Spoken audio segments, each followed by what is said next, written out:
Welcome to Story Tales. Please like this video and subscribe to Story Tales. I hope you enjoy the story. Let's begin. John Whitaker's eyes burned from staring at security blueprints for too long. The clock on his office wall read 1:47 a.m., but sleep wasn't an option, not with the Hartwell contract deadline looming. His client needed these security upgrades yesterday, and John wasn't about to let them down. The soft amber glow of his desk lamp cast long fingers of light across the Texas ranch house he'd built with his own hands. A place too big for one man, but John had hoped Laney would visit more often after the divorce. That hope faded with each passing month that he reached for the crystal tumbler and took a sip of bourbon, letting the burn coat his throat. The liquor didn't dull the pain anymore, but habits were hard to break. 15 years in special forces had taught him that much. The sudden vibration of his phone cut through the silence. John glanced at the screen. Laney's face smiled back at him, a photo from happier times. His stomach tightened. Calls at this hour never brought good news. Laney. His voice was steady despite the concern flooding his veins. Dad. The word came out as a whisper, broken and trembling. John sat upright, every muscle tensing. What's wrong? Mom's boyfriend came to the house. Her voice cracked. He grabbed me. Tony tried to protect me, but he killed Tony. John's grip tightened around the tumbler. Are you hurt? No, but... A sob interrupted her words. Mom just laughed and said to tell you to give her half in the divorce, or I'll end up like Tony. The glass shattered in John's hand, shards embedding in his palm. Blood mixed with bourbon, dripping onto the blueprints, but he felt nothing. A cold emptiness spread through his chest. The familiar void that preceded action in combat. Where are you? The question came out flat, emotionless. Home. But they left. Said they'll be back. John was already moving, his mind shifting to operational mode. There was no room for emotion now. Only the mission parameters. Extract Laney, neutralize threats. Lock every door and window. Move to the second-floor guest room. It has the reinforced door. His instructions were clipped, precise. Get the baseball bat from your closet. Don't open for anyone but me. Dad, I'm scared. Her voice was small, like when she was 5 and afraid of the monsters under her bed. I'll be there in 40 minutes. John grabbed his go bag from the closet, always packed, always ready. Old habits. Stay on the phone with me while you secure the house. The sound of Laney's footsteps and doors locking came through the line as John loaded his Glock 19, checked the action, and slid it into his shoulder holster. An extra magazine went into his pocket, and the combat knife, the one that had saved his life in Kandahar, was strapped to his ankle. Dad! Laney's voice was steadier now. Following orders gave people focus, kept the panic at bay. I'm here. John grabbed his truck keys, the blood on his hand smearing the metal. He didn't bother cleaning the cuts. Tell me exactly what happened. Mom and Bryson showed up drunk. They wanted money, said you were hiding assets in the divorce. Her breathing hitched. When Bryson grabbed my arm, Tony went for him. He kicked Tony so hard. There was blood everywhere, and Mom just stood there laughing. The familiar burn of rage flickered in John's chest, but he pushed it down. Anger made men sloppy. He needed cold precision now. Did they say when they're coming back? Bryson said they needed to get something first and would be back to finish our conversation. John knew what that meant. They were getting weapons, perhaps reinforcements. I'll be there soon. He started the truck, tires spitting gravel as he accelerated down the driveway. Keep talking to me. What are you going to do when you get here? Fear-lined her question that John's jaw tightened. Whatever needs to be done. The highway stretched before him, empty at this hour. He pushed the speedometer past 90, the rhythmic thrum of tires on asphalt punctuated by Laney's uneven breathing on the phone. His mind calculated angles, threat assessments, contingencies, the battlefield mindset he'd never fully shed. Renata knew what she was doing, using Laney as leverage. She'd always been calculating, but this crossed a line John couldn't forgive. And Bryson Holt John knew the type. Ex-con turned enforcer for the Delacroix family, with a taste for violence and a record that suggested he enjoyed hurting people. Dad! Laney's voice pulled him back. They're outside. I can hear a car. John's knuckles whitened on the steering wheel. Stay quiet. Don't move. The sound of an engine growled through the phone, then faded. They're leaving. Relief flooded her voice. I think they just drove by. Stay alert. John checked his GPS 25 minutes out. Too long. How's your breathing? Fast. 4 counts in. Hold for 4, 4 counts out. Do it with me. Together they breathed. A technique he'd taught her years ago after her first panic attack when the divorce began. John kept his voice calm despite the storm building inside him. Every mile marker that passed fueled his resolve. This wasn't just about the divorce anymore. This was about Lainey, about Tony, about lines crossed that could never be uncrossed. The suburbs gradually gave way to the upscale neighborhood, where Renata had insisted they buy a house he still paid for, still legally owned. Large homes sat on expansive lots, privacy fences, and manicured lawns, creating the illusion of safety. I'm 5 minutes out, John said, slowing the truck to avoid attention. Any movement outside? No. Lainey's voice was stronger now. The waiting was almost over. John parked 2 blocks away and approached on foot, moving silently through the shadows between streetlights. Years of training made him invisible, a ghost returning to a place that once held happiness. I'm outside. Come into the back door. Remember, don't open for anyone but you, she finished. John circled the property, checking for signs of surveillance or traps. Finding none, he moved to the kitchen door, key in hand. I'm at the door, Lainey. Coming in now. The lock turned smoothly beneath his fingers. John stepped inside, gun drawn, scanning for threats before calling up to his daughter. Lainey, it's clear. Come down. Footsteps pounded across the ceiling, then down the stairs, and suddenly she was there, his little girl, not so little anymore at 16, with tears streaking her face and her mother's green eyes wide with fear. John holstered his weapon and opened his arms.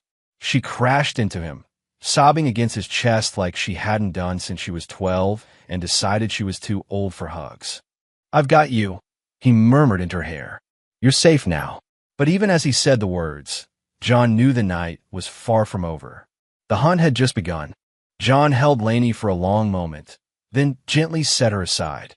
His eyes scanned the room, taking in details with the precision of a man who had conducted countless threat assessments in hostile territory. Where's Tony? He asked quietly that Lainey's face crumpled. She pointed toward the kitchen. I couldn't move him. I tried, but... Stay here.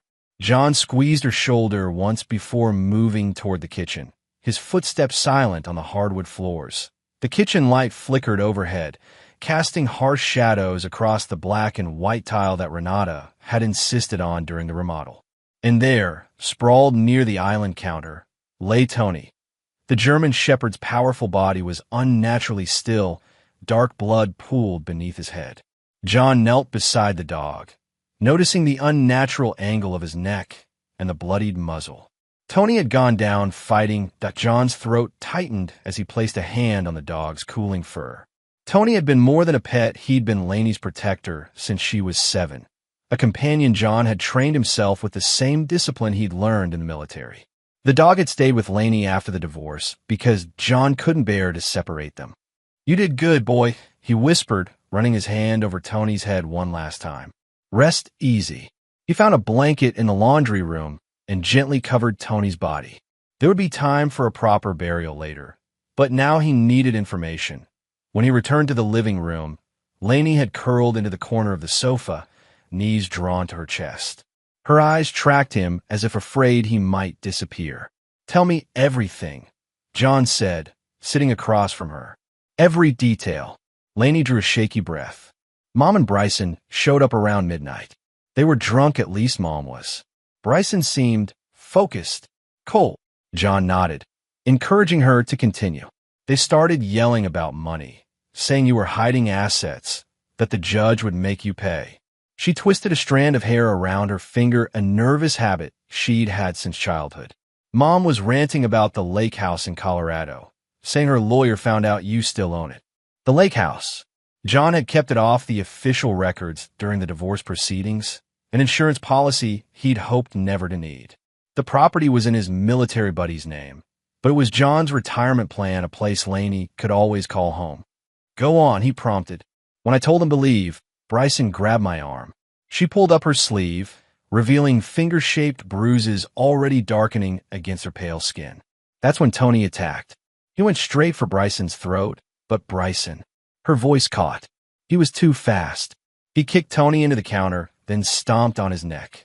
John's face remained impassive, but inside, something dark unfurled. He'd seen men die in combat, had been the cause of death more times than he cared to remember. But this violence against his daughter, against a dog whose only crime was loyalty, awakened something primal. What did your mother do during this? Lainey's eyes hardened, a flash of anger breaking through the fear. Nothing. She laughed, Dad, like it was funny that Tony was dying on our kitchen floor. John absorbed this, adding it to the mental file he was building. Then what? Bryson told Mom to give me the message. That's when she said to tell you to give her half in the divorce, or I'd end up like Tony. Lainey's voice shook. She wasn't even looking at me when she said it, like I wasn't even her daughter anymore. John reached out, taking Lainey's hand. Her fingers were ice cold despite the warm night. What happened next? They left to get something. I think Bryson has a gun. He said they'd be back to settle this tonight. She looked up, her eyes pleading. Dad, Mom's not herself. I think Bryson's got her on something. She's different. John didn't correct her. Lainey needed to believe her mother was under someone else's influence, not simply revealing her true nature. The truth would come later. When did you call me? Right after they left. I tried to help Tony first, but fresh tears spilled down her cheeks. John stood, decision made. Pack a bag. Essentials only. Where are we going? Somewhere safe. He checked his watch. Renata and Bryson could return any minute. 5 minutes, Lainey. Move. As she hurried upstairs, John made a call. Eli, it's Whitaker. I need a favor. He kept his voice low, watching the windows. Yes, it's about Lainey. We need a place to disappear for a while. No, this isn't about the divorce anymore. It's escalated. Yeah, I'll explain when I see you. We'll be there by morning. He ended the call as Lainey came down with a hastily packed duffel bag. Her face was pale but composed, shock giving way to the practical matters of survival. Listen to me carefully, John said, checking his weapon one last time. We're leaving, but there's a chance they could be back any minute. If anything happens, you run to the truck. Don't wait for me. Don't look back. The key is under the driver's side wheel well. I'm not leaving without you, she protested. Lainey, his voice hardened. This isn't a discussion. If I tell you to run, you run. Clear. She swallowed hard, then nodded. Clear. Good. Let's move. They headed for the back door, John leading with his gun at his side. The night air was heavy with humidity, cicadas creating a wall of sound that would mask their movement. They were halfway to the street when headlights swept the front of the house. Down, John hissed, pulling Lainey behind a row of ornamental shrubs. A car door slammed, followed by Renata's voice, high and brittle with alcohol or something stronger. I told you we should have stayed, she shouted. Now she's probably called him. Shut up. Bryson's voice was a growl. The little bitch isn't going anywhere. And if she did call Daddy, all the better. I've been wanting to meet the famous John Whitaker. John felt Lainey tense beside him. He squeezed her arm once, stay quiet, then pointed toward the neighbor's yard. Their escape route. But what if he? Renata's objection was cut short by the sound of a slap. I said, shut up. Go check if she's still inside while I get the stuff from the car. Footsteps approached the front door. They needed to move now. Go, John whispered, pushing Lainey toward the neighbor's property. Stay low. Head for Thompson Street. I'll be right behind you. For once, she didn't argue, slipping between the shrubs with the duffel clutched to her chest. John waited until she was clear before following, keeping his body between her and the house. They moved from shadow to shadow, yard to yard, until they reached John's truck. He helped Lainey inside, then slid behind the wheel, starting the engine with practice calm. Seatbelt, he reminded her, pulling away without headlights until they were 2 blocks clear. In the rearview mirror, the house grew smaller, but the weight of what happened there settled on John's shoulders. This wasn't over, not by a long shot. Who's Eli? Lainey asked as they merged onto the highway, headed west. An old friend from my unit. He runs a tactical training facility in Colorado, the one with all the guns on his Christmas cards. Despite everything, John's mouth twitched in what might have been a smile. That's him, and he's going to help us. He owes me. John didn't elaborate on the nature of that debt, how he'd carried Eli for 3 miles through Taliban territory with a bullet in his own shoulder. Some stories weren't meant for your children's ears. Laney stared out the window at the passing darkness. What about Tony? John's hands tightened on the wheel. We'll come back for him. Give him a proper burial at the ranch. She nodded, wiping fresh tears with her sleeve. They're going to come after us, aren't they? There was no point lying to her. Yes. What are we going to do?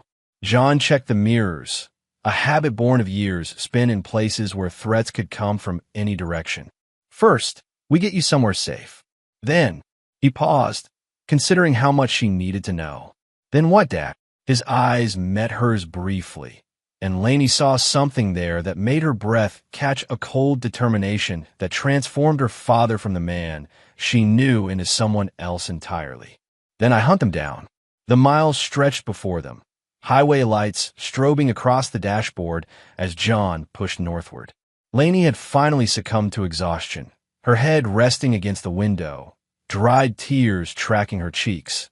John glanced at her sleeping form. 16 years old, still his little girl, but standing on the threshold of womanhood. She had Renata's high cheekbones and graceful hands, but her eyes, those were all Whitaker. Eyes that saw too much, that questioned everything. Renata. Even thinking her name twisted something in his gut. The woman he'd married bore little resemblance to the monster who'd threatened their daughter tonight. Or perhaps she'd always been there, lurking beneath the surface, waiting for the right moment to emerge. John's mind drifted back to their first meeting at a military charity gala in Dallas. He'd just returned from his 3rd deployment, battle-weary and hollow-eyed, but duty required his presence. Then Renata Voss had appeared in that red dress, with a laugh that made heads turn and eyes that promised secrets worth keeping.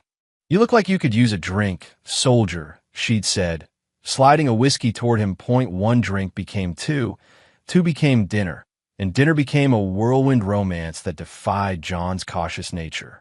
She'd been a balm to his war-torn soul, making him believe in possibilities beyond the next mission, the next firefight. They married 6 months later, and Laney arrived the following year, a perfect, squalling blend of them both. For a time, John believed he'd found his peace, but success changed Renata. As John's security consulting business grew, bringing wealth beyond his military pension, she developed a taste for luxury that bordered on addiction. Designer clothes, exotic vacations, jewelry, each acquisition bringing momentary joy before the hunger returned, stronger than before. Then came the affairs. First with a tennis instructor who didn't bother hiding his smugness when John came home early. Then a series of increasingly younger men, each selected to inflict maximum damage to John's pride, that he tried to salvage things for Laney's sake. Counseling, compromises, second chances that became 3rd and 4th chances. The breaking point came when he discovered Renata had drained Laney's college fund for a month-long spree in Europe with her latest lover. Even then, John had maintained control, initiating divorce proceedings with a coldness that masked the betrayal burning in his chest. And now, this Bryson Holt. Not just another boy toy, but a known enforcer for Louis Delacroix, whose syndicate controlled most of the high-end narcotics trade in 3 states. A man with a record of assault and suspected involvement in at least 2 murders. John had never considered himself a violent man outside of combat.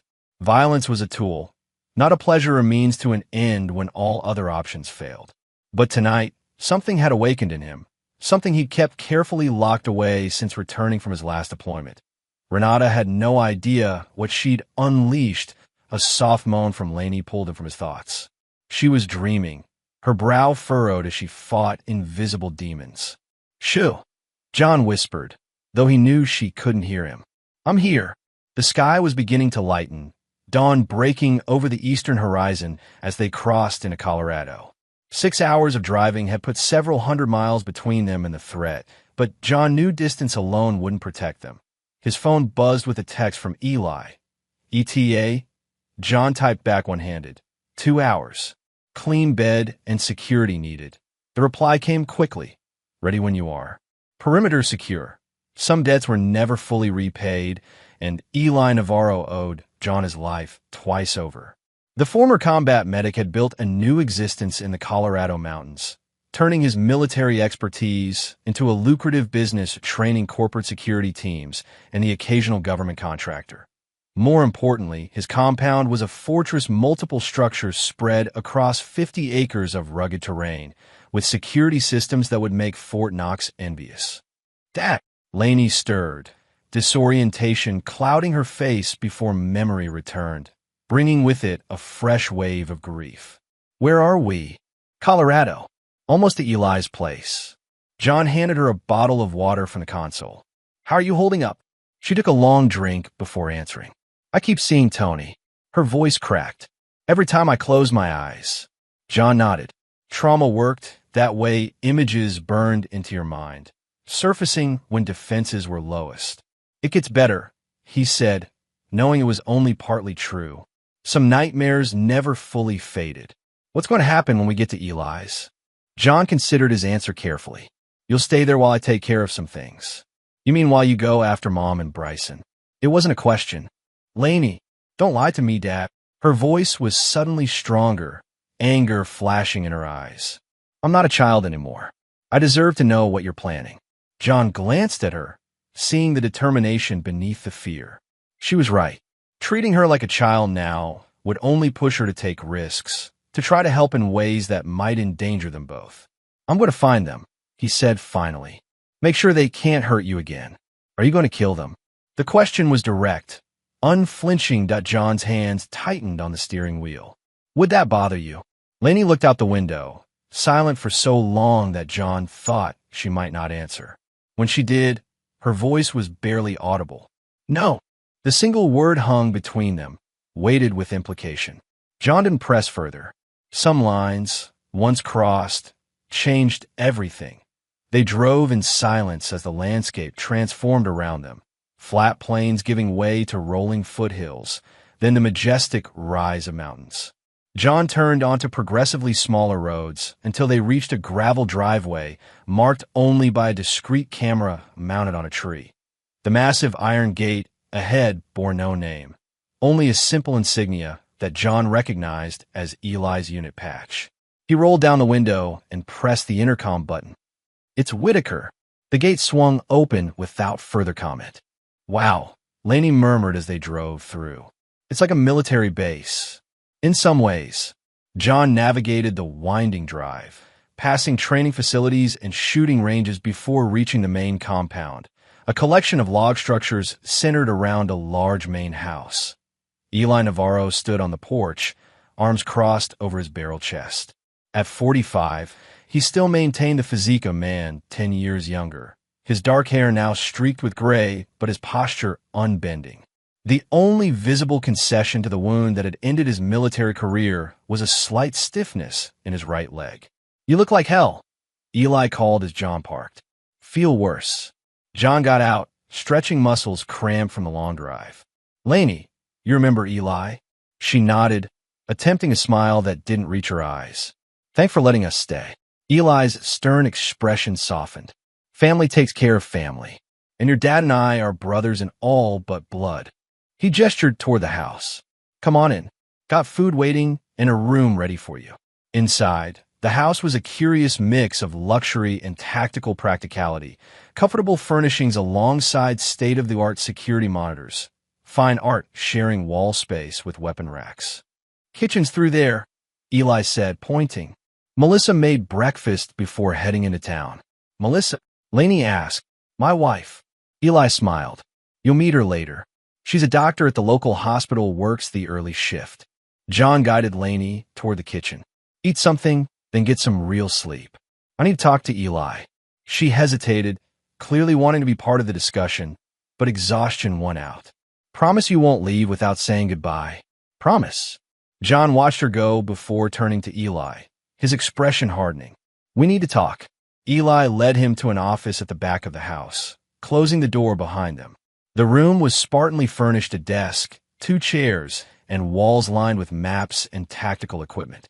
All right, Eli said, dropping into the chair behind the desk. What the hell happened? John told him everything, from the midnight call to the threats against Laney, to Tony's death. Eli listened without interruption, his face growing darker with each detail. "Jesus Christ," he muttered when John finished. "And you're sure this Bryson is Delacroix's man?" "Positive. I've been keeping tabs on Renata since the separation. When she took up with Holt, I did my homework." John leaned forward. "He's been with Delacroix for 5 years. Worked his way up from muscle to trusted enforcer. Has a reputation for creative violence. And now you're planning to do what, exactly? Because if you're thinking what I think you're thinking, I'm going to find them," John interrupted. "And I'm going to end this." Eli sighed, running a hand over his face. "Look, man, I get it. If someone threatened my family, I'd want blood too. But this isn't some insurgent camp in Kandahar. This is the States. There are laws, consequences. You think I don't know that?" John's voice remained level, but something dangerous flickered in his eyes. "But what are my options? Go to the police? They'll file a report. Maybe arrest Bryson for animal cruelty if I'm lucky. Meanwhile, Renata's lawyer will spin it, claim I'm trying to influence the divorce proceedings. So you're just going to kill them? Start a war with Delacroix's people? If that's what it takes." Eli studied his friend, recognizing the cold determination that had saved their unit more than once in the field. When John Whitaker made up his mind, heaven itself couldn't move him. "And what about Laney? What happens to her if you get caught? Or killed?" It was the one argument that could reach John, and they both knew it. "That's why she's here," John said quietly. "I need to know she's safe while I handle this. And if something happens to me, nothing's going to happen to you." Eli cut him off. "Because you're not doing this alone." John shook his head. "I can't ask you to get involved. You've got Melissa, the business. You're not asking. I'm telling." Eli's tone brooked no argument. "You saved my life twice. I only need to save yours once to start evening the score." For the first time since receiving Laney's call, a fraction of the tension left John's shoulders. Having someone he trusted at his back changed the equation. "I need to move fast," he said, "before they disappear or bring in reinforcements." Eli nodded. "I've got resources, contacts who can help locate them discreetly. But you need rest first. You're dead on your feet, and a tired operator is a dead operator." John knew he was right. The adrenaline that had fueled him through the night was waning, leaving bone-deep exhaustion in its wake.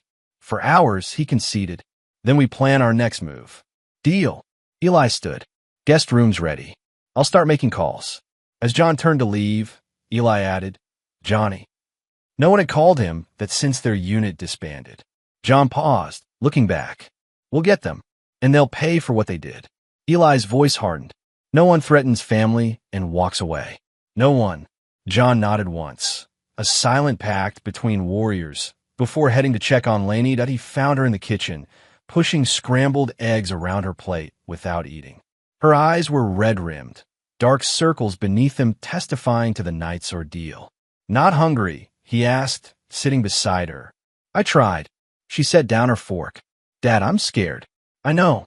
He covered her hand with his. "But you're safe here. Eli's place is more secure than most military bases. It's not me I'm worried about." She looked up, eyes suddenly fierce despite her exhaustion. "It's you. I know what you're planning, and I know you won't change your mind. Just promise me you'll be careful." John squeezed her hand. "I promise. And promise you'll come back." This was harder. In their line of work, John and Eli had learned never to make promises they couldn't keep. But looking into his daughter's pleading eyes, John found he couldn't deny her this comfort, however uncertain. "I'll come back," he said. "Now go get some sleep. You look worse than I do." A ghost of a smile touched her lips. "Not possible." She stood, hesitated, then threw her arms around him in a fierce hug that reminded him of when she was small enough to carry on his shoulders. "I love you, Dad." "Love you too, Laney girl." The childhood nickname slipped out before he could stop it. She didn't correct him, just held on a moment longer before letting go and heading toward the guest rooms. John watched her go, resolve hardening within him. He would do whatever necessary to protect her, to ensure she never had to look over her shoulder or fear the sound of footsteps behind her. And if that meant becoming the very thing he'd fought against for years, a man who took lives outside the bounds of duty and law, then so be it. Renata had made her choice. Now John would make his. War was coming. John woke with a start, hand automatically reaching for the gun that wasn't there. For hours of fitful sleep hadn't refreshed him, but it was enough. He'd functioned on less during operations far more complex than hunting two people. The digital clock on the nightstand read 2:17 p.m. He'd slept longer than intended. Swinging his legs over the side of the bed, John rubbed his face, feeling the stubble that had accumulated over the past 24 hours. A soft knock at the door pulled him fully into wakefulness. Yeah. Eli pushed the door open, a steaming mug of coffee in one hand and a tablet in the other. Thought you might need this. He handed over the coffee. And this. The tablet followed. John took a long sip before examining the screen. It displayed a satellite image of a sprawling property nestled against a mountainside, a large main building surrounded by smaller structures and dense forest. What am I looking at? Eli sat on the edge of the desk across from the bed. Louis Delacroix's hunting lodge in Wyoming. One of my contacts in the DEA's been watching the place for months. Guess who showed up there last night? John's eyes narrowed. Renata and Bryson. Bingo. Eli swiped the screen, revealing surveillance photos. The first showed a black SUV pulling up to the lodge's main entrance. The second captured Renata's unmistakable profile as she exited the vehicle, Bryson close behind. How recent are these? 12 hours ago. Eli took back the tablet. Lodge is about 5 hours from here, near the Bighorn National Forest.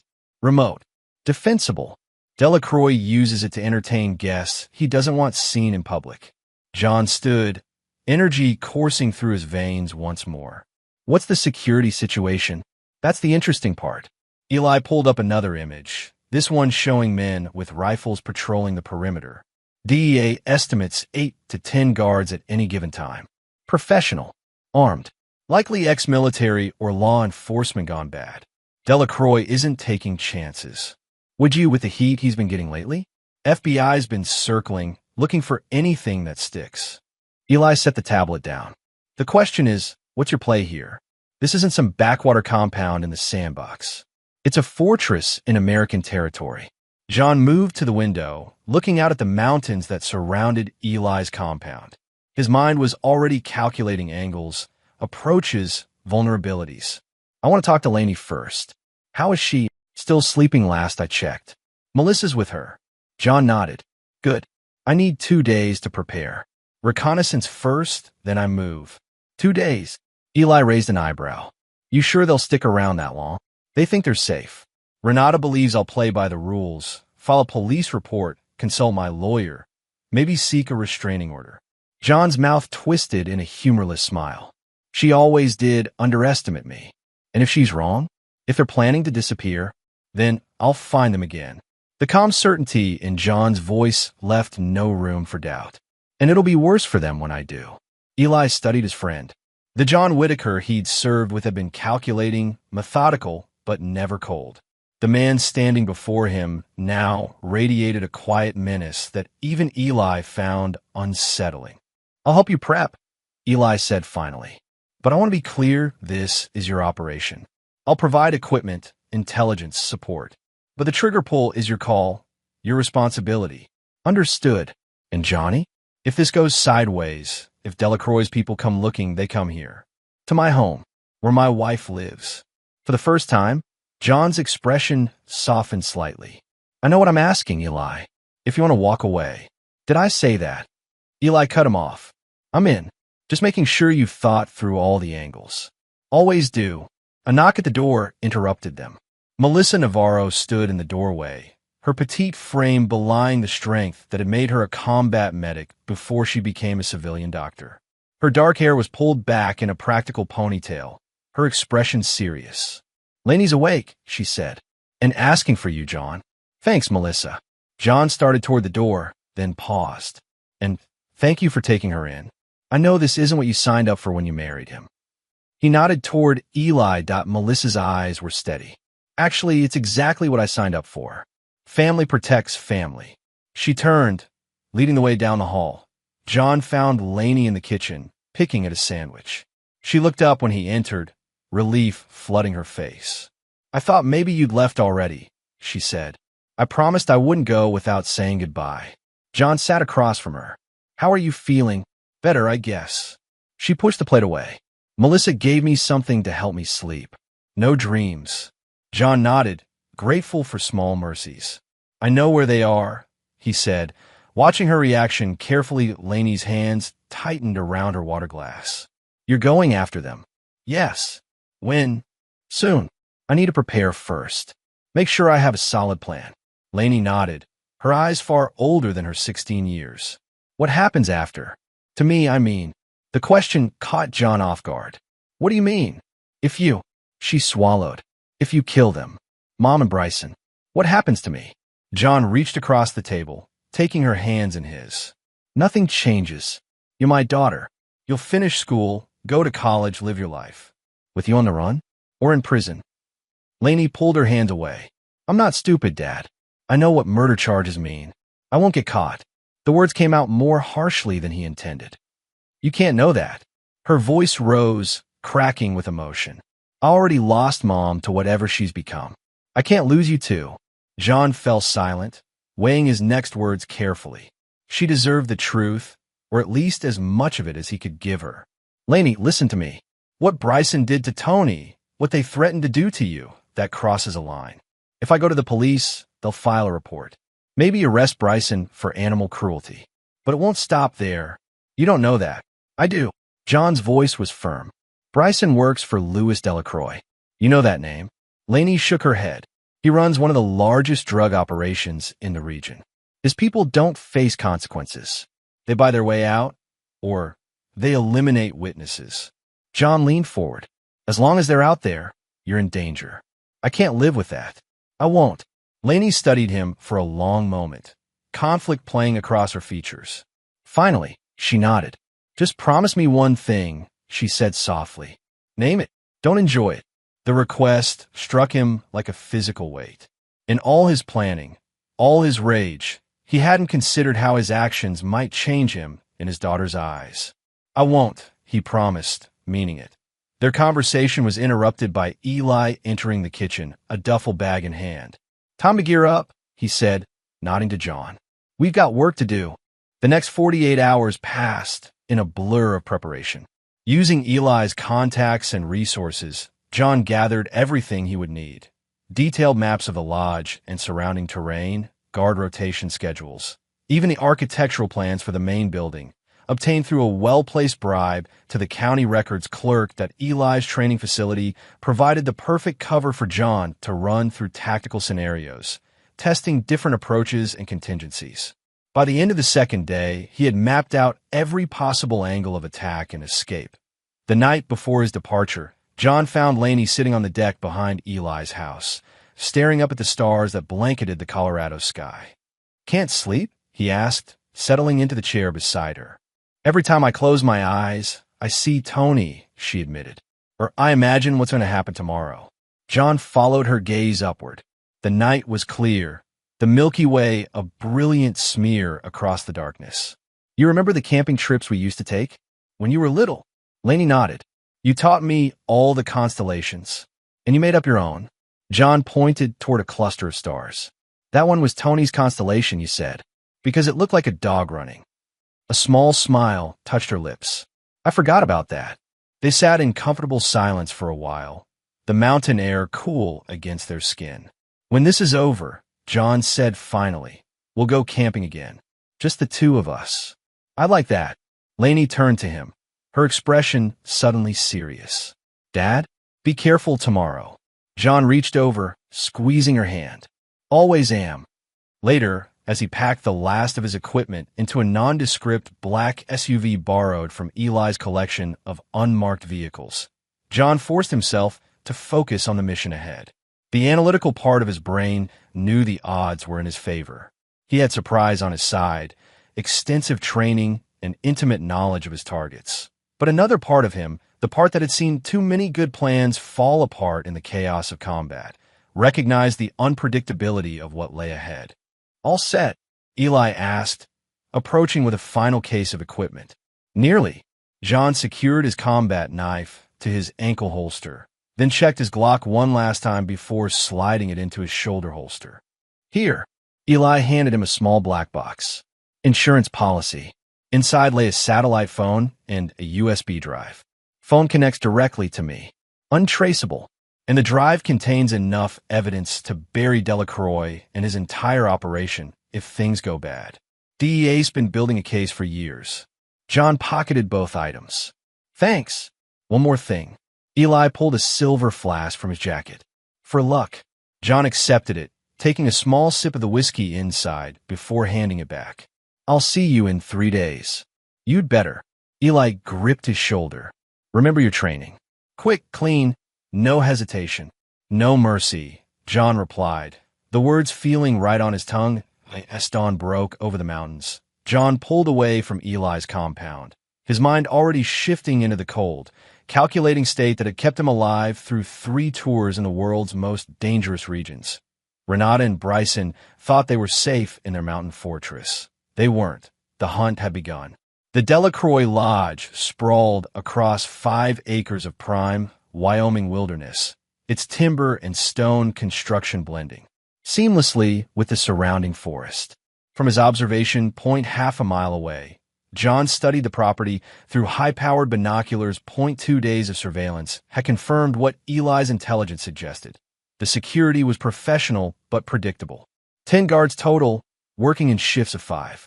They patrolled the perimeter at 30-minute intervals, changing patterns just enough to avoid complete predictability, but not enough to matter to someone with John's training. The lodge itself was a massive 3-story structure with multiple wings. The east wing, John had determined, housed Renata and Bryson. Their curtains opened each morning at approximately 9, closed again near midnight. John lowered the binoculars, checking his watch. 7:42 p.m. Right on schedule, a black Range Rover pulled away from the main entrance. Through the windshield, he could make out Bryson's profile behind the wheel. Alone. Every night for the past 2 days, Bryson had left the lodge around this time, driving into the small town 30 minutes away. According to the bartender, John had bribed yesterday a quick conversation in a gas station parking lot, $200 exchanging hands. Bryson spent his evenings at the Broken Antler, drinking whiskey and playing high-stakes poker with locals foolish enough to challenge him. He never returned before midnight, which meant John had 4 hours to deliver his message. He waited until the Range Rover's taillights disappeared around the bend before moving. The route he'd mapped avoided all the security cameras and motion sensors Eli's contact had identified. John moved like a shadow through the trees, each step deliberate, each breath controlled. When he reached the perimeter fence, he paused, watching the guard rotation. 2 men walking the grounds, one at the main gate, 2 more inside monitoring security feeds. Predictable. Vulnerable. John timed his approach perfectly, slipping between fence posts during a camera blind spot.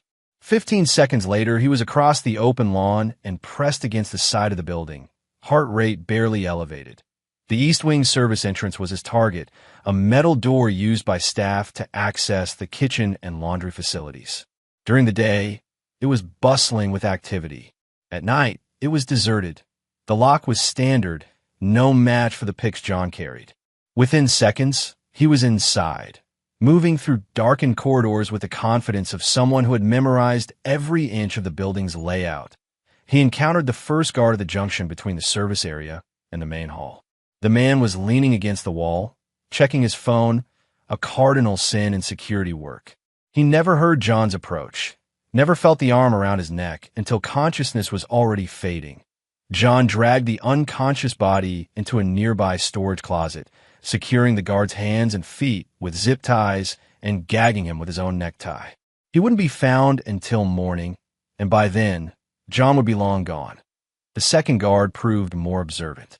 As John rounded the corner toward the east wing, the man looked up, eyes widening in recognition of an intruder.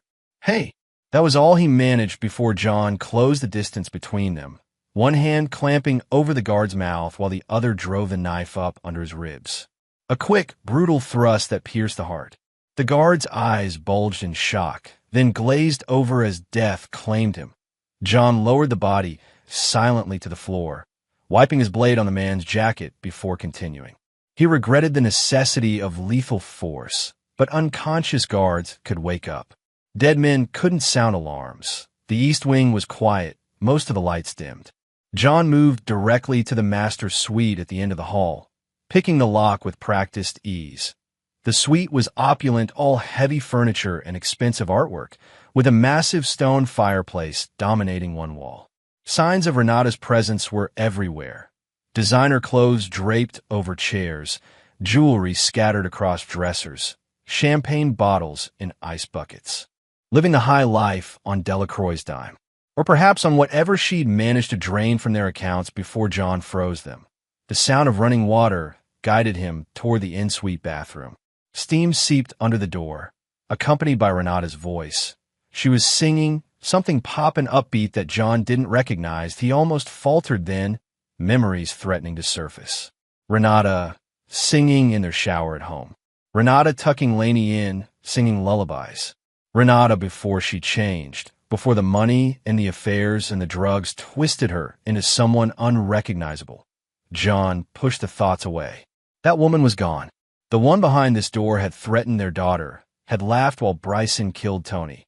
Silently, he drew his knife and approached the bathroom mirror. The steam had fogged its surface, creating the perfect canvas.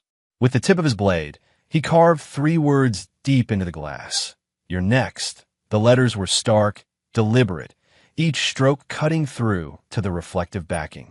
As the bathroom's humidity continued to rise, condensation gathered in the grooves, turning the message blood red as it began to drip down the mirror's surface. John stepped back, surveying his work. The message was clear, impossible to miss. Now for the second part of tonight's statement. He moved to the bedroom doorway, positioning the first guard body so it would be immediately visible to anyone entering the room. The second guard he arranged on the bed itself, sprawled across the expensive sheets, blood seeping into the Egyptian cotton. It was theatrical, perhaps, but psychological warfare had its place in combat. And this was most definitely combat. As the water shut off in the bathroom, John retreated to the shadows of the hallway. He wanted to witness Renata's reaction, to see the fear blossom when she realized her sanctuary had been violated, that nowhere was safe. The bathroom door opened, releasing a cloud of steam. Renata emerged wrapped in a plush white robe, hair twisted in a towel atop her head. She looked relaxed, content right up until she stepped fully into the bedroom and saw the body by the door. The scream built slowly, starting as a confused gasp, climbing to a horrified whimper, then erupting as full-throated terror when her eyes found the second body on her bed. She stumbled backward, colliding with the bathroom doorframe, hands clutching her throat as if trying to hold back the sounds tearing from it. "Oh God! Oh God! Oh God!" she chanted, eyes wild, searching the room for whoever had done this. John remained perfectly still in the shadows, watching dispassionately as she scrambled for her phone, fingers shaking so badly she dropped it twice before managing to dial. Bryson. Her voice was barely recognizable, high and brittle with panic. "You need to come back. Now. He's been here. She broke off, finally noticing the message on the bathroom mirror. The phone slipped from her fingers as she stared at the dripping red letters. John had seen enough. As Renata sank to the floor, terror replacing the arrogance she'd worn like armor for so long, he slipped away. Back through the hallways, out the service entrance, across the grounds, and into the forest beyond the perimeter fence by the time Bryson's Range Rover came roaring up the driveway 90 minutes later. John was back at his observation post, watching through binoculars as chaos erupted at the lodge. Guards scrambled in all directions, searchlights illuminated the grounds, and voices shouted orders that carried on the night air. Through an uncurtained window, John caught glimpses of the scene inside. Renata huddled in a blanket, gesturing frantically as she spoke to Bryson, while men in tactical gear secured the area around them. Bryson's expression was thunderous, a muscle twitching in his jaw as he barked orders at his security team. But beneath the rage, John recognized something else, the first flickers of fear. Good. Fear made people careless, and careless people made mistakes. As the night wore on, John observed the frantic activity with cold satisfaction. Text messages buzzed on Bryson's phone, presumably communications with Delacroix, whose valuable property had just been compromised. Around 2 in the morning, the decision was made. John watched as Renata and Bryson hastily packed bags, loading them into the Range Rover while armed guards formed a protective circle around them. They were running, seeking safer ground. Exactly as John had anticipated, he knew where they were going. Eli's intelligence had identified all of Delacroix's properties in the region, including a hunting cabin deeper in the mountains, more isolated, less luxurious, but with a single access road that made it easier to secure against intruders. Or so, they thought. As the Range Rover pulled away from the lodge, a convoy of 3 additional vehicles flanking it, John packed up his observation equipment. Phase 1 was complete. The message had been delivered. Now, it was time for Phase 2. Dawn was breaking over the mountains as John positioned himself along the narrow access road, leading to Delacroix's hunting cabin. The 4-vehicle convoy would be passing this way soon, driving straight into his carefully laid trap. The road wound through thick forest before climbing a steep gradient to the cabin's elevated position. John had spent the night setting up along this route, working methodically in the darkness, guided by night vision goggles and years of experience in hostile terrain. Now he waited, hidden among the pines 50 yards from the road, a detonator clutched in his gloved hand. A T-6:17 a.m. The distant rumble of engines broke the morning stillness. John tensed, eyes fixed on the curve where the vehicles would first appear. The sound grew louder, and then the convoy came into view, a black SUV in the lead, followed by the Range Rover carrying Renata and Bryson, with 2 more SUVs bringing up the rear, standard protective formation. Predictable, John waited until the lead vehicle passed his position, then pressed the detonator. The explosion wasn't large, just enough to trigger the strategically placed tree fall he'd prepared. With a tremendous crack, 3 massive pines collapsed across the road, blocking the path ahead of the Range Rover. Brakes squealed as the convoy screeched to a halt. Guards poured out of the vehicles, weapons drawn, scanning the forest for threats. One by one, John began picking off the guards farthest from the Range Rover. Silenced shots from his vantage point in the dense forest found their marks with deadly precision. The guards fell without ever locating their attacker. Panic spread through the remaining men as bodies dropped around them.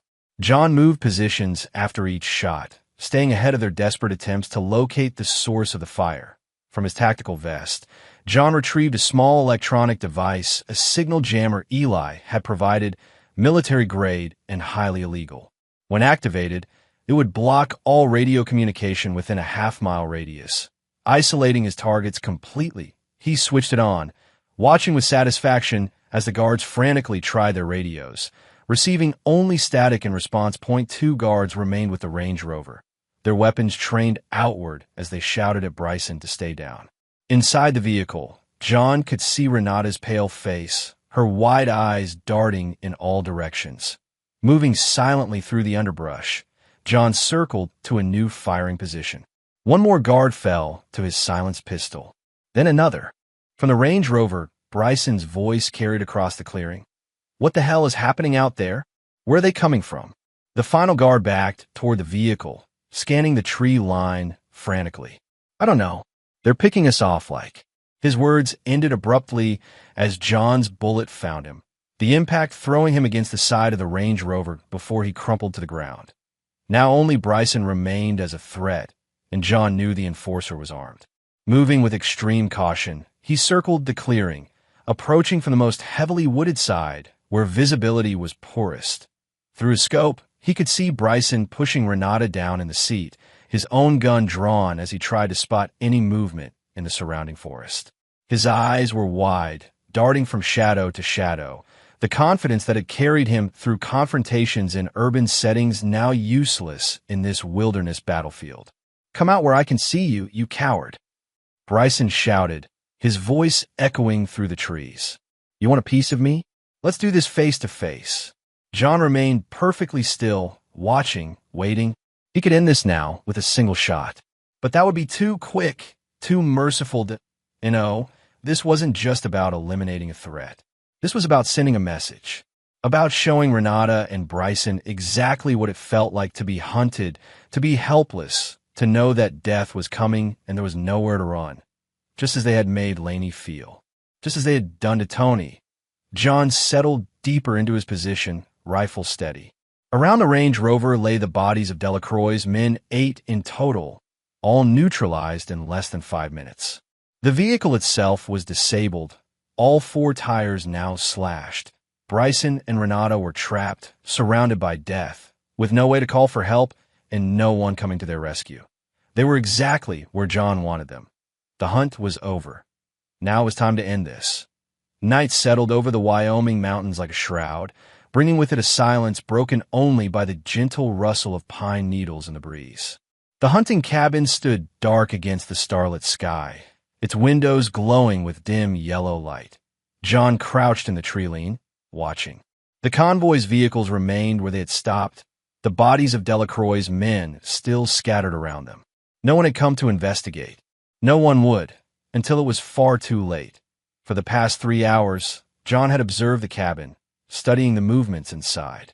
Renata had paced frantically for the first hour, her silhouette visible through the thin curtains. Bryson had spent the time on a satellite phone, presumably trying to reach Delacroix, despite the signal jammer John had activated.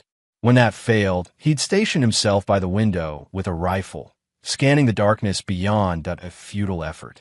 John knew how to remain invisible when he wanted to be. Now, as midnight approached, the cabin had grown quieter. The lights in what John presumed was the bedroom had gone out 30 minutes ago. They thought they would sleep, gather their strength, make new plans at dawn. They wouldn't live to see the sunrise. John moved silently through the underbrush, his approach path chosen carefully to avoid any sight lines from the cabin windows.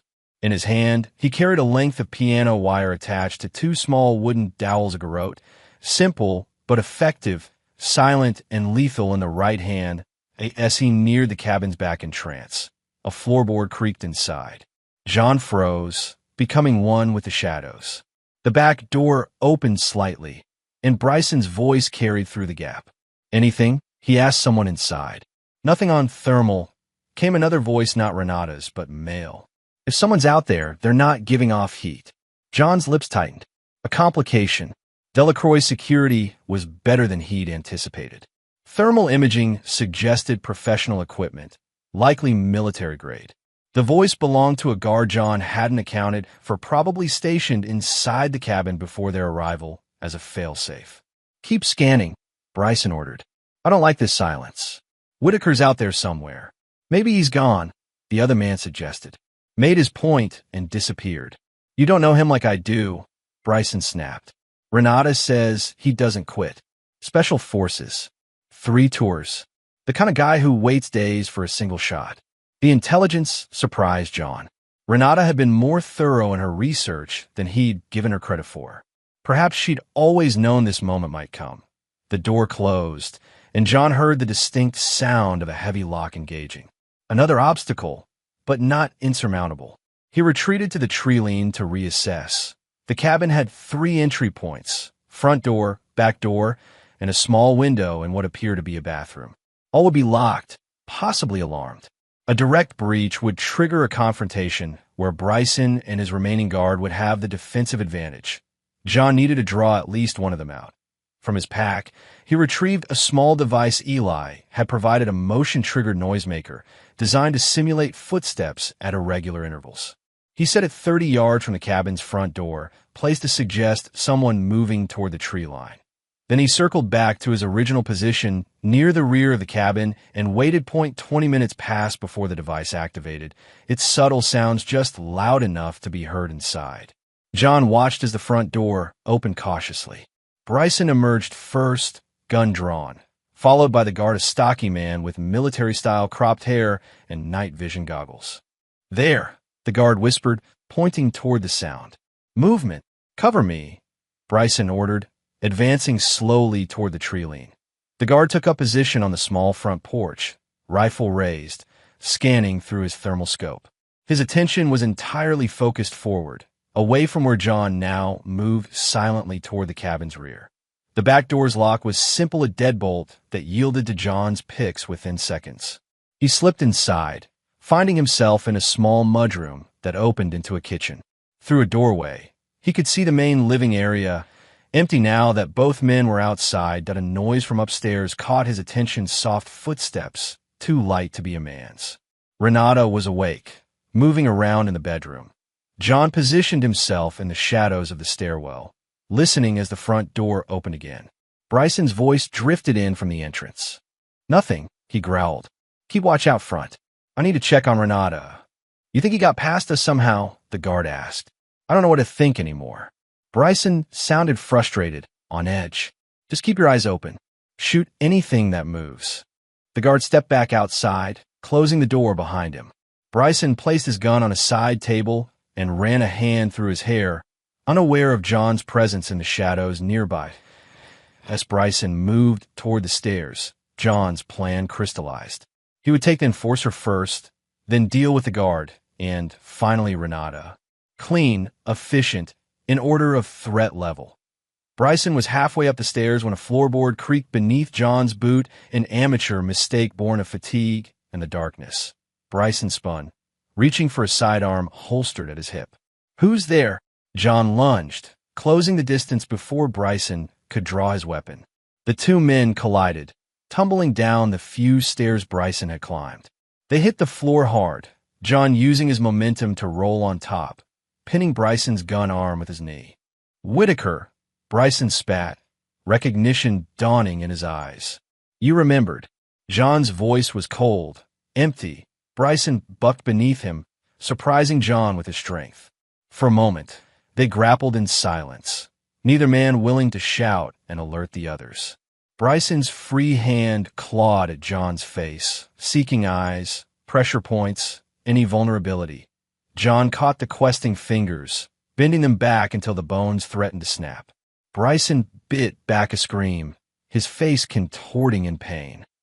"The guard outside," John said quietly. "Call him in. Go to hell." John increased the pressure on Bryson's fingers, feeling the first joint begin to give. "Call him." Sweat beaded on Bryson's forehead as he fought the agony. "Rick," he finally called, his voice strained but controlled. "Need you in here." John released Bryson's hand and shifted positions, his knee now pressed against the man's throat. "If you warn him, I'll crush your windpipe before he can take a shot." Hate blazed in Bryson's eyes, but he nodded slightly. John eased the pressure, allowing him to breathe. The front door opened, and Rick stepped inside, rifle lowered. "What's up?" In one fluid motion, John drew his silenced pistol and fired twice. The first bullet caught Rick in the right eye, the second through his throat as he fell backward. The guard was dead before he hit the floor, the sound of his fall louder than the suppressed shots that killed him. Bryson tried to buck free in the momentary distraction, but John slammed him back down, the pistol now pressed against his temple. "Upstairs," John ordered. Slowly, he allowed Bryson to stand, keeping the gun firmly against his head as they ascended the stairs. At the top landing, a door stood ajar, soft light spilling from what appeared to be the master bedroom. "Bryson," Renata's voice called from inside. "What was that noise? Did you find anything?" John leaned close to Bryson's ear. "Tell her everything's fine." A muscle worked in Bryson's jaw, but he complied. "It's nothing, babe. Go back to bed." "I can't sleep," she complained. "Not with him out there somewhere." "I know." Bryson's voice was remarkably steady, considering the gun at his head. "Just stay put. I'll be there in a minute." John prodded him forward, stopping just short of the bedroom door. "Now tell her you heard something outside. You're going to check it out." Bryson hesitated, then called out, "Actually, I thought I heard something around back. I'm going to take a look." "Stay inside, okay?" "Be careful," Renata replied, fear evident in her voice. John guided Bryson back down the stairs and toward the rear door, the gun never wavering from the back of his head. When they reached the mudroom, he spoke quietly. "Outside, no sudden movements." Bryson's shoulders tensed, but he pushed the door open and stepped into the night. John followed closely, closing the door silently behind them. The night air was cold, their breath forming small clouds in the darkness. John directed Bryson toward the tree line with small prods of the gun barrel. "You're going to kill me anyway," Bryson said quietly as they walked. "Why the games?" "It's not a game." John's voice remained flat. "I wanted you away from the cabin." "Away from her? Protecting Renata now?" Bryson gave a humorless laugh. "After all this?" "No. Controlling variables. Eliminating threats in order of priority." They reached the edge of the trees, about 30 yards from the cabin. John directed Bryson to stop. "Turn around." Bryson complied slowly, his face a mask of defiance despite the fear in his eyes. "You know Delacroix will hunt you down for this. Not just you, your daughter too." At the mention of Laney, something shifted in John's expression. The cold calculation gave way to something darker, more primal. "That's the last time her name crosses your lips," he said softly. In a swift motion, John holstered his gun and uncoiled the garrote from his pocket. Bryson, seeing the wire glint in the moonlight, lunged forward with a desperate roar. His fist connected with John's jaw, snapping his head back. The blow would have dropped most men, but John had been hit by experts in combat zones around the world. He absorbed the impact, ducking beneath Bryson's second swing and driving his fist into the man's solar plexus. Bryson doubled over, gasping for air. Before he could recover, John was behind him, the wire looped around his throat. Bryson thrashed, his hands clawing at the wire, cutting into his neck. His boots kicked up dirt as he struggled, his body twisting with desperate strength. But John held firm, leveraging his weight and training against Bryson's panic. "This is for my daughter," John whispered, pulling the garrote tighter. Bryson's struggles weakened as oxygen deprivation took its toll. His fingers, slick with his own blood where the wire had cut into his neck, lost their grip. His eyes bulged, silently pleading for mercy that wouldn't come. With a sudden, brutal twist, John jerked the garrote hard to the right. The crack of Bryson's spine breaking echoed in the quiet night. The body went limp in John's arms. He held it for a moment longer, ensuring the job was done, before releasing the garrote and letting Bryson crumple to the ground. John knelt, checking for a pulse out of professional thoroughness, though he knew he would find none.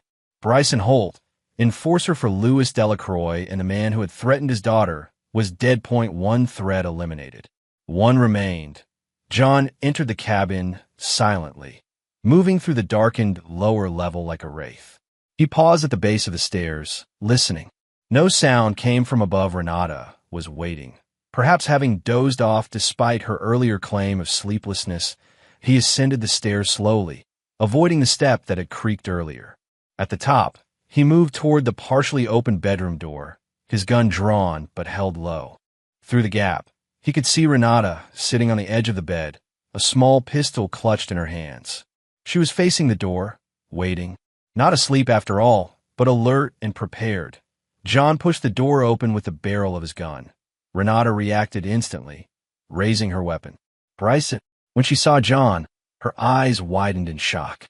She fired twice, both shots going wild as panic destroyed her aim. The bullets thudded into the wall behind him.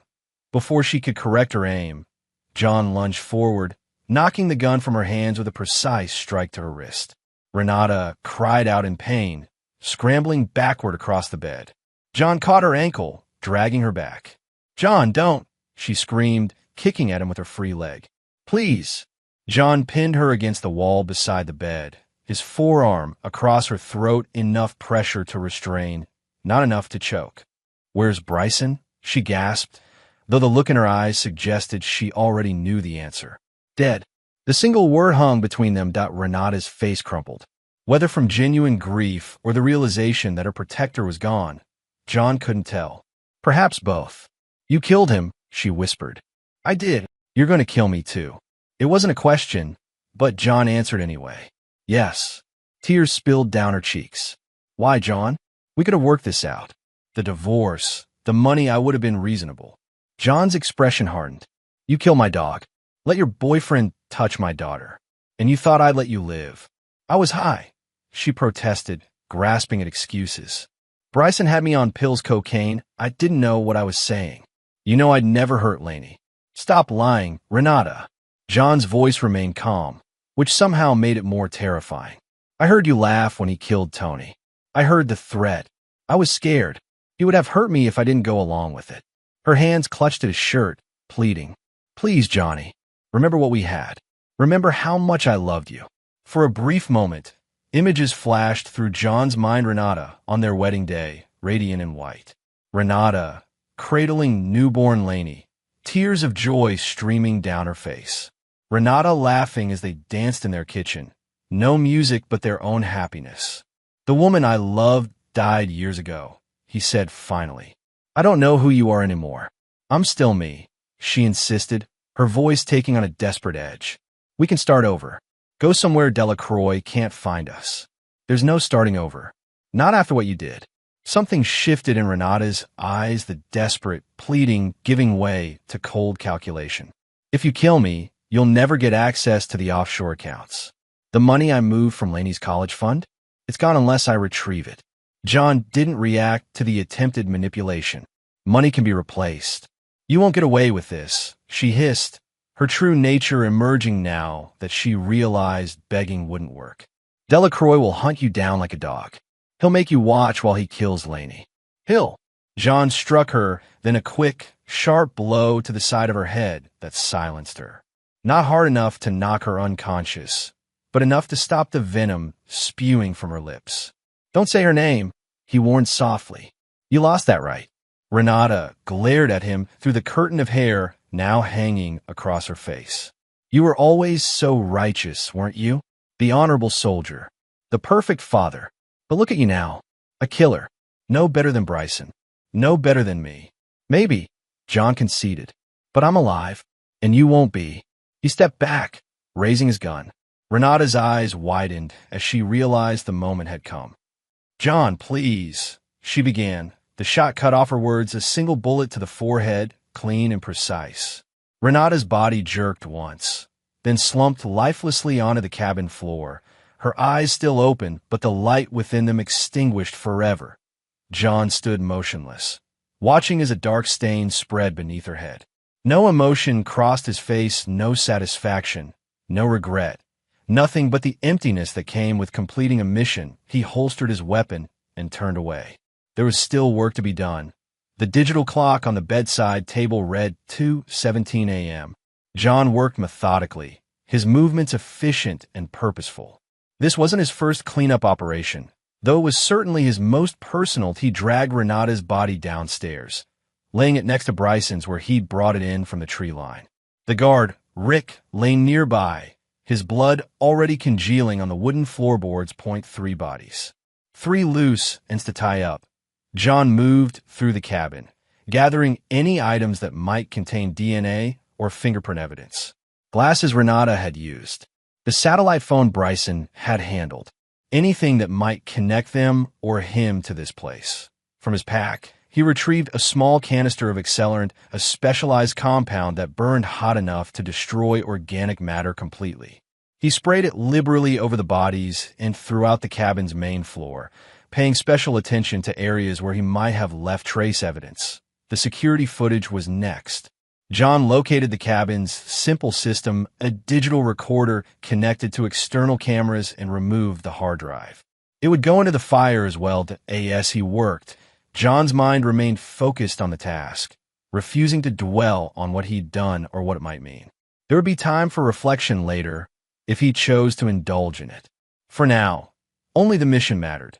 Outside, he retrieved additional supplies from his hidden pack, more accelerant, road flares, and a satellite phone of his own. Different from the one Eli had given him, this was an untraceable burner purchased with cash 3 states away. Back inside, John arranged the bodies in the center of the main room, positioning them to ensure complete cremation. He checked his watch. 3:05 a.m. Time to finish this. Before setting the fire, John took Bryson's phone from the man's pocket.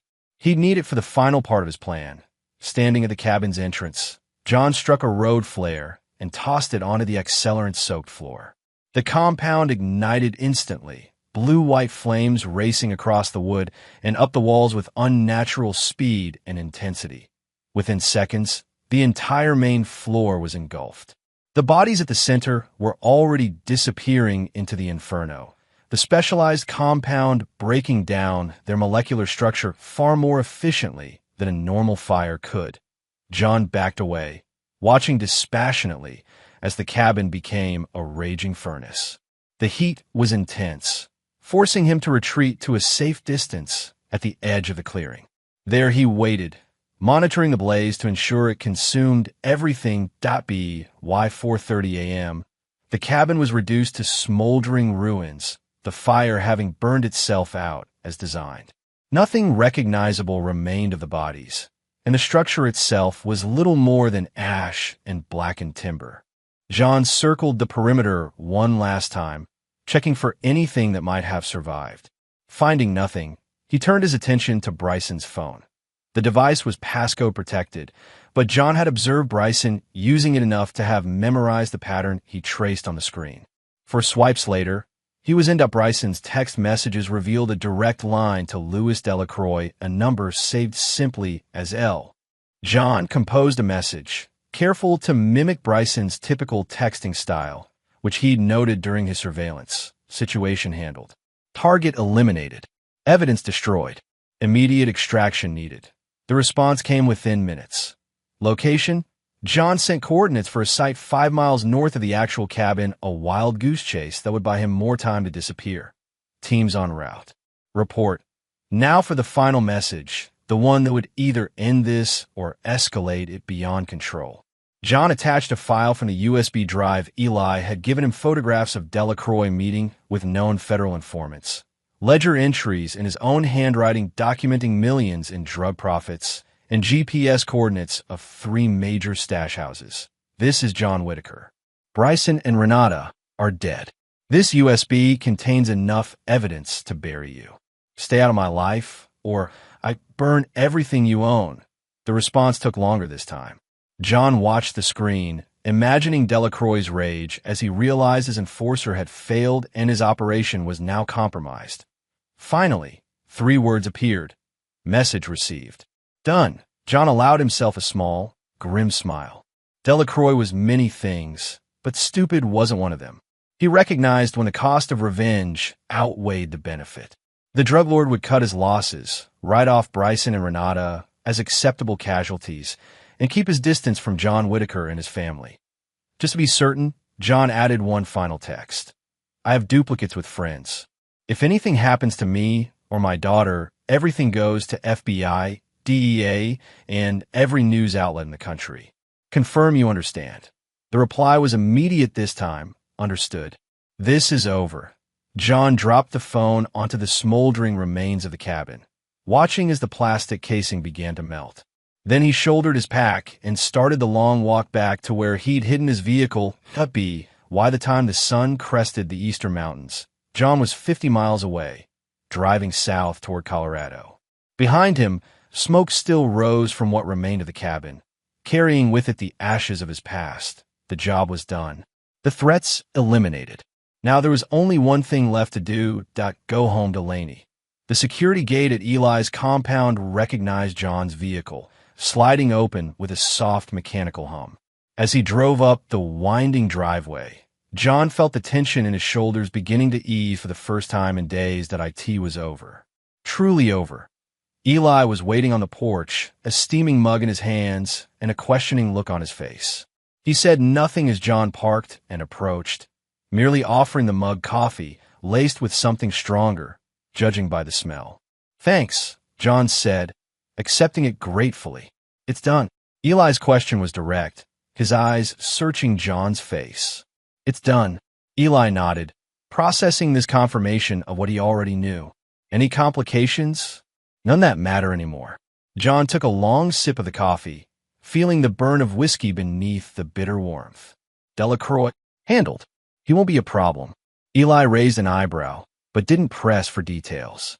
Some things were better left unspoken, even between men who trusted each other with their lives. Laney's been waiting for you, he said instead. Barely slept. Melissa finally got her to lie down about 2 hours ago. How is she? Holding up. Strong, like her father. Eli hesitated, then added, she's been asking questions, though, about what you were going to do. What would mean? John nodded, unsurprised. Lainey had always been perceptive, even as a child. I'll talk to her. What will you tell her? The truth. As much of it as she needs to hear. Eli seemed satisfied with this answer. Come on. You look like you could use a shower and about 20 hours of sleep. As they entered the house, Melissa appeared from the kitchen, relief washing over her face at the sight of John. Without a word, she stepped forward and hugged him, a brief, fierce embrace that conveyed everything words couldn't. She's upstairs, Melissa said when she pulled away. Second door on the left. John thanked her with a nod and headed up the stairs, his boots unnaturally loud in the quiet house. At Lainey's door, he paused, suddenly uncertain. What do you say to your child after you've killed her mother?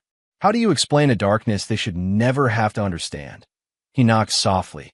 Come in. Lainey's voice called, alert despite the early hour. She'd been waiting, not sleeping as Melissa thought. John opened the door to find Lainey sitting cross-legged on the bed, fully dressed, her back against the headboard. She looked up as he entered, her eyes searching his face just as Eli's had done moments before. You're back, she said simply. I am. It's done, isn't it? The question was direct, adult. John nodded, closing the door behind him. Yes. Lainey was quiet for a long moment, processing this. Finally, she asked, did it hurt? What you did to them? The question caught John off guard. He considered lying, then dismissed the idea. Lainey deserved better. Bryson, yes. Your mother? No. Good. The word was barely a whisper, but the conviction behind it was unmistakable. John crossed the room and sat on the edge of the bed, close enough to reach out if needed, but giving her space. I know you have questions, he said. I'll answer what I can. Lainey looked down at her hands, twisted together in her lap. Did Mom say anything? At the end, she tried to explain, said she was high, that Bryson had her on drugs, that she didn't mean what she said about you. Do you believe her? John considered the question carefully. No, I think when people are afraid, when they're desperate, that's when their true self shows through. And what I saw wasn't the woman I married. Lainey nodded slowly. I think I knew that already. The mom I remember, she was gone a long time ago, wasn't she? Yes, John agreed softly. She was. Will they come after us? Delacroix's people? No. John's voice held absolute certainty. I made sure of it. Lainey studied his face, seeming to find the reassurance she needed. What happens now? To us, I mean. We go home. Or somewhere new, if you prefer. You finish school. We move forward. John reached out, covering her twisted hands with one of his own. One day at a time. Can we really just go back to normal? After everything, not the same normal, but a new one, yes. Tears welled in Lainey's eyes, the first John had seen since they arrived at Eli's. I keep thinking about Tony, about how he tried to protect me. He loved you. That's what he was trained to do. I want to bury him properly, she said. At the ranch, under the oak tree where he used to lie in the shade. We will, John promised. First thing when we get back. Lainey wiped at her tears with the sleeve of her sweatshirt. I'm not sorry they're dead. Does that make me a bad person? John shook his head. It makes you human. They threatened you, hurt you. It's natural to feel relief that the threat is gone. Is that what you feel? Relief. The question made John pause, examining his own emotions, something he rarely allowed himself to do.